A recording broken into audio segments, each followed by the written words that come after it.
जय हिंद दोस्तों।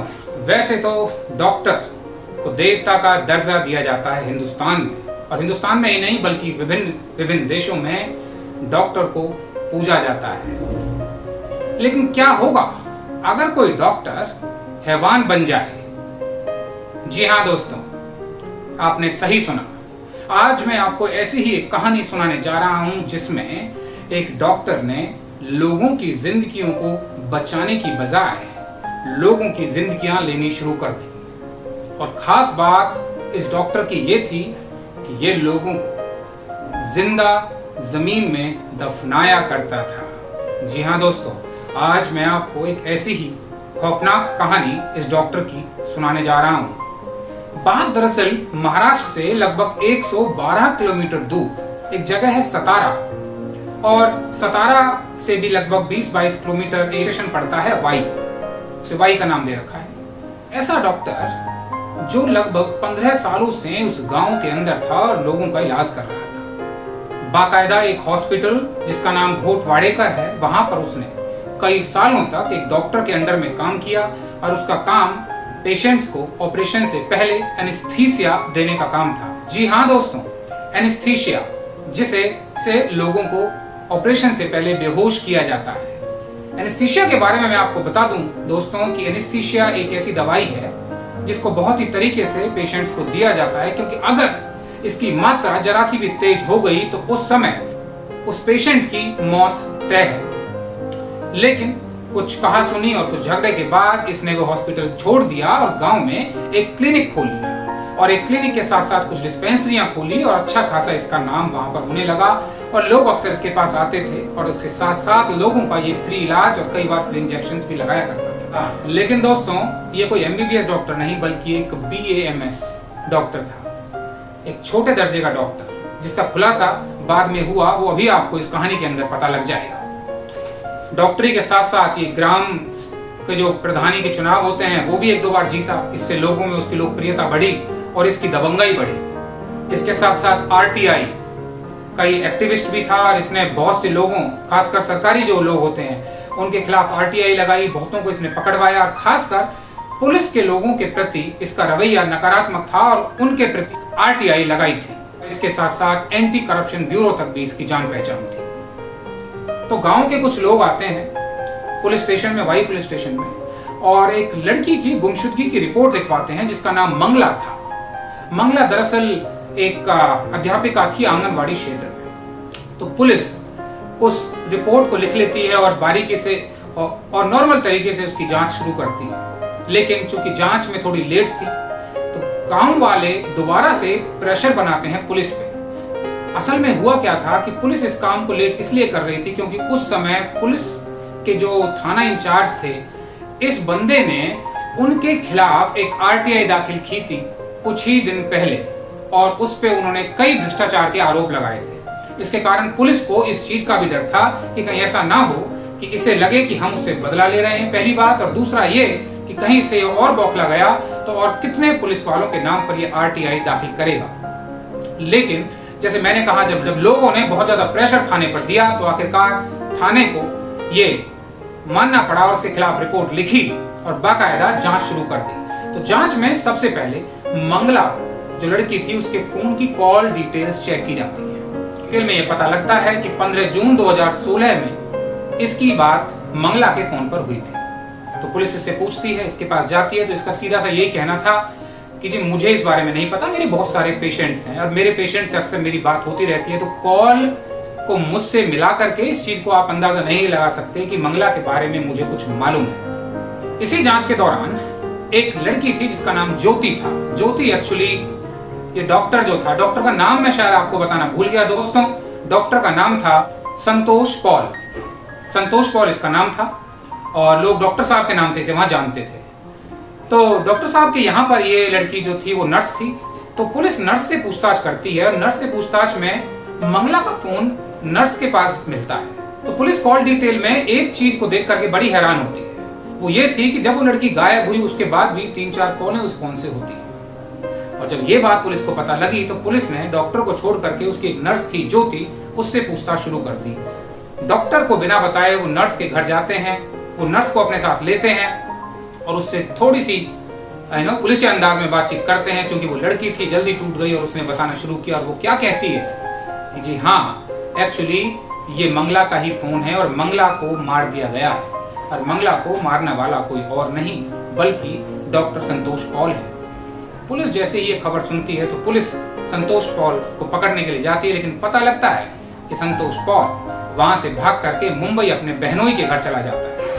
पुलिस की एक टीम रवाना होती है बहनोई के घर और वहां पर संतोष पॉल मिलता है और उसे पकड़ लिया जाता है और फिर संतोष पॉल से गहराई से पूछताछ की जाती है। लेकिन जब तक पुलिस को ये पता नहीं था कि 15 सालों से रहने वाला ये डॉक्टर जिसने लोगों का इलाज किया, ये हमें धीरे धीरे करके उन सारी मौतों के बारे में बताएगा, उन सारी हत्याओं के बारे में बताएगा कि हो सकता है ये एक सीरियल किलर माना जाए।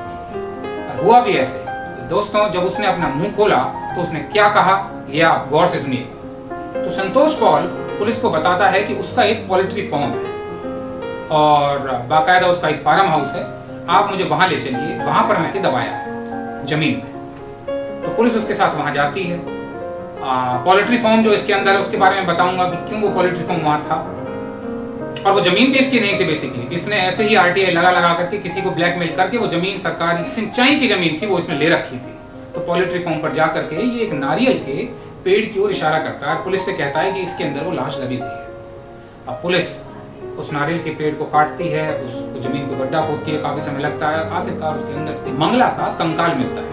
लेकिन कंकाल चूंकि मंगला का था, ये पुलिस को पता नहीं था। आखिरकार उसे जांच के लिए भेजा जाता है और उसका डीएनए मैच होता है और पता लगता है कि वो कंकाल वास्तव में मंगला का ही था।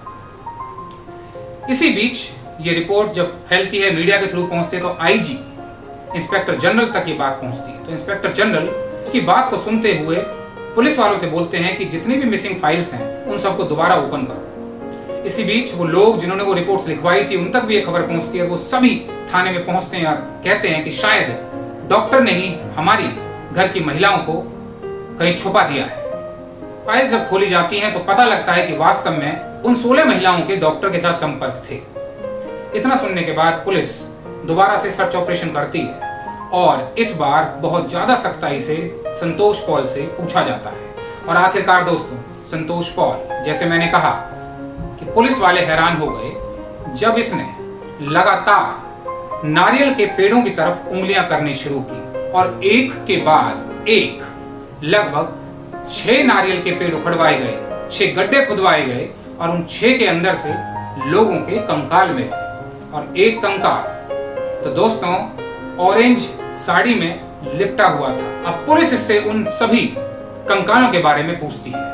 तो सबसे पहले ये मंगला के कंकाल के बारे में बताता है और कहता है कि मंगला एक्चुअली काफी दिनों से मेरे पास आ रही थी, लेकिन ये अचानक से मुझसे शादी का दबाव बनाने लगी। मैंने इससे खास मना किया। तो आखिरकार मंगला से मैंने कहा तुम कुछ जेवर लेकर के आओ, मेरे फार्म हाउस पे आओ, वहां हम लोग शादी करेंगे और वहीं इस चीज का इलाज निकलेगा। तो मैंने जैसे ही मंगला मेरे वहां पहुंची, मैंने मंगला को एनेस्थीसिया का इंजेक्शन दिया, उसे बेहोश किया। एक गड्ढा पहले से मैंने खोद रखा था क्योंकि मेरी पहले से ही प्लानिंग थी कि इसे मारना है। और आखिरकार मैंने मंगला को उस गड्ढे में लिटा करके उसे दबा दिया और उस पर एक नारियल का पेड़ लगा दिया। जब पुलिस ने और महिलाओं के बारे में पूछा तो उसका कहना यह था, जिससे पुलिस वालों के भी होश उड़ गए। उसने कहा ये सभी महिलाएं मैंने जिंदा ही दफन की थी। तो पुलिस जब पूछती है उस ऑरेंज कलर की महिला के बारे में तो उसने कहा वो भी मेरे प्यार में थी, वो भी मुझसे शादी करना चाहती थी, लेकिन मैंने उसे इसलिए मारा क्योंकि उसने मुझसे बहुत सा पैसा उधार ले रखा था, उसने मेरा पैसा उधार दिया नहीं था, उसके यहाँ दबाया। इसी तरह वो सभी औरतों के बारे में बताता है। एक औरत के बारे में बताता है कि उसको एड्स की बीमारी थी, तो मुझे ये सनक लग गई थी औरतों को मारने की। तो जब उसकी एड्स की बीमारी का मुझे बहाना मिला तो मैंने कहा धीरे धीरे ये ठीक होगी, आप मेरे फार्म हाउस पे आइए, वहां पर कुछ दवाइयां हैं, मैं आपको वो दवाइयां दूंगा जिससे आप धीरे धीरे ठीक हो जाओगे। एक दिन मौका पाकर मैंने उस औरत को एनेस्थीसिया का इंजेक्शन दिया। गड्ढा पहले से खुदा हुआ था, मैंने उसे उसमें डाला, दबा दिया और उसके ऊपर नारियल का पेड़ लगा दिया। पुलिस वालों ने एक सवाल उससे पूछा कि महिलाओं को तुम जिंदा दफनाते थे, लेकिन इस पुरुष का क्या राज है, तुमने इस आदमी को क्यों मारा? तो संतोष पॉल बताता है कि ये एक सुनार था। उस सुनार ने संतोष पॉल से बहुत पैसे उधार ले रखे थे। संतोष पॉल ने अपने पैसे उससे कई बार मांगे, लेकिन हमेशा वो बात टालता रहता था। कुछ दिनों बाद वो बीमार हो गया। संतोष पॉल ने उससे कहा कि तुम मेरे पास वहां आ जाओ, मेरे फार्म हाउस में, वहाँ तुम्हारी इस बीमारी का भी इलाज करेंगे, वहाँ मेरा एक छोटा क्लिनिक है। लेकिन मुझे कुछ सोने और मुझे कुछ गहने की जरूरत है, अगर तुम हो सके तो कुछ सोना मेरे लिए ले आना, सबका हिसाब बाद में हो जाएगा। सुनार अपने घर से 20 तोले सोना लेकर चलता है और आखिरकार फार्म हाउस पे पहुंच जाता है। फार्म हाउस पे पहुंचने के बाद बीमारी के नाम पर जो इंजेक्शन लगाया जाता है वो एक्चुअली एनेस्थीसिया का ही था दोस्तों, और आखिरकार बेहोश होने के बाद उसको भी उसी गड्ढे में दबाया जाता है जो पहले से खुदा हुआ था, और बाद में वहीं दबा करके वही नारियल का पेड़। तो पुलिस वाले पूछते हैं, जब तुम ये काम इस फार्म हाउस में कर रहे थे तो पोल्ट्री फार्म का तुम्हारा यहाँ रखने का क्या मतलब था? तो दोस्तों, जैसे मैंने आपसे पहले कहा था, पोल्ट्री फार्म से उससे कोई फायदा नहीं था। उसको सिर्फ इस बात का डर था कि कहीं कभी इन लाशों से कोई बदबू ना आ जाए, तो मैं पोल्ट्री फार्म में जो मुर्गियां होंगी, उनका जो डेड बॉडीज होंगी या कुछ उनका जो गंदगी होगी, उसकी बदबू में इनकी बदबू दब जाएगी। इसलिए मैंने दिमाग लगा करके पहले ही एक पोल्ट्री फार्म वहां पर खोला हुआ था। उसी दौरान पुलिस इधर उधर निगाह मारती है और एक गड्ढा और खुदा हुआ था। कमाल की बात देखिए, और डॉक्टर जब उससे उस गड्ढे के बारे में पूछता, और पुलिस जब डॉक्टर से उस गड्ढे के बारे में पूछती है, तो डॉक्टर का ये कहना था, ये गड्ढा मैंने वो नर्स ज्योति के लिए खोदा था, क्योंकि मुझे पता था कि ज्योति को मेरे बारे में कुछ चीजें पता हैं और वो जरूर हो सकता है पुलिस वालों को इसके बारे में बता दे। इसीलिए मैंने गड्ढा खोदा था। मैं इसको भी एनेस्थीसिया का इंजेक्शन दे करके यहाँ दबाना चाहता था, लेकिन मेरी किस्मत खराब रही कि आप लोगों ने मुझे बिना बताए सबसे पहले ज्योति से पूछताछ कर ली। इस तरह से इस डॉक्टर ने कई लोगों को मौत के घाट उतार दिया। कि पुलिस बहुत चौंक जाती है। 16 महिलाओं की जब बात आई तो पुलिस उस पूरे फार्म हाउस को जेसीबी मशीन से खुदवा देती है। चूंकि मैटर बहुत पुराना था, 10-15 साल हो गए थे, तो कुछ हड्डियां जरूर मिली, लेकिन पुलिस उस तह तक नहीं पहुंच पाई कि वो मिसिंग महिलाएं उन्हीं हड्डियों की थी, क्योंकि वो मिक्स हड्डियां थी।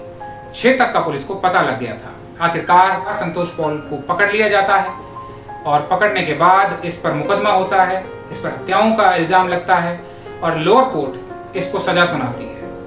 बाकायदा ये केस अभी कोर्ट में है। 2016 में ये कांड हुआ था। उसके बाद लोअर कोर्ट, आपको पता ही है, धीरे धीरे प्रक्रिया में समय लगता है, और आखिरकार आज ये शैतान डॉक्टर पुलिस की गिरफ्त में है। तो दोस्तों, ये थी एक हैवान डॉक्टर की कहानी जो लोगों की जिंदगियों को बचाने की बजाय उनकी मौत से खिलवाड़ करता था। तो कभी कभी ऐसा भी होता है कि हमारा रक्षक ही हमारा भक्षक बन जाता है। तो ये थी कहानी एक हैवान डॉक्टर की, जिसने महिलाओं के साथ न केवल उनके पैसे लिए, उनके साथ अत्याचार किया, बल्कि उन्हें जिंदा दफन कर दिया। तो इस तरह की कहानियां मैं आप तक सुनाता रहूंगा। ये बहुत ही छोटी सी कहानी, बहुत ही कम लोगों को इसके बारे में मालूम है, मीडिया में भी ये बहुत कम आई, तो मुझे लगा कि इस तरह की दूर दूर तक की कहानियां भी मैं आप तक लेकर आ पाऊं, जिससे आपको पता लगे कि हमारे समाज में क्या हो रहा है, दूर देश दुनिया की बातें आपको पता लग जाए। तो इसी के साथ मैं आशा करता हूं कि मेरी कहानियां आपको अच्छी लगती हैं। कोई और भी कहानी अगर आपको सुनना पसंद है तो मुझे कमेंट बॉक्स में आप लिख करके बताएं। अगर आपको मेरी कहानियां अच्छी लगें तो जरूर मेरे चैनल को सब्सक्राइब करें, इसे शेयर करें, लाइक करें। और हाँ दोस्तों, आपके कमेंट मैंने कहा मुझे बहुत पसंद है, मुझे लिख करके बताते रहिए।